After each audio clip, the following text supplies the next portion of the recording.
जान जब तक फिदा नहीं। मान लो कि कोताही हुई है, वो अलग बात है कि मैं किससे सवाल नहीं कर रही उस पर। बस खुद को बिजी रख रही हूँ और अच्छा है, कुछ काम कर लूँगी और दिल को सुकून हो जाएगा। जब वो मुकम्मल तौर पे ठीक हो जाएंगे तब चले जाएगा। जब आप पुलिस की नौकरी कर रहे थे तब भी तो इतने दिन मुलाकात नहीं होती थी आपके अब्बू से। मरियम तब बहुत और थी, अपने अब्बू का दिल बिल्कुल दुखाना नहीं चाहता।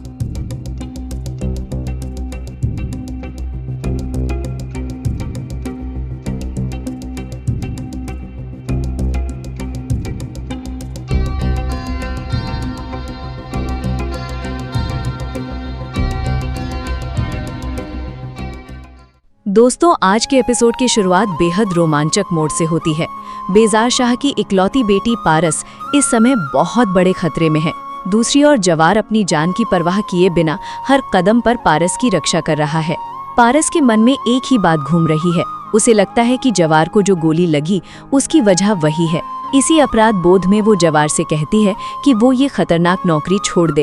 वो नहीं चाहती कि उसकी वजह से जवार की जान फिर से खतरे में पड़े। लेकिन जवार अपने फर्ज से पीछे हटने वालों में से नहीं है। वो साफ कह देता है कि जब तक पारस सुरक्षित नहीं हो जाती वो उसका साथ कभी नहीं छोड़ेगा।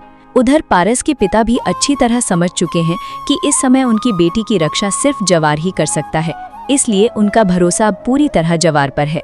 वहीं दूसरी तरफ दुरानी लगातार पारस और जवार की तलाश कर रहा है। उसका इरादा सिर्फ बदला लेना नहीं, बल्कि किसी भी कीमत पर पारस को अपने कब्जे में करना है। दुरानी चाहता है कि पारस उससे शादी करे और उसकी जिंदगी पर सिर्फ उसी का अधिकार हो।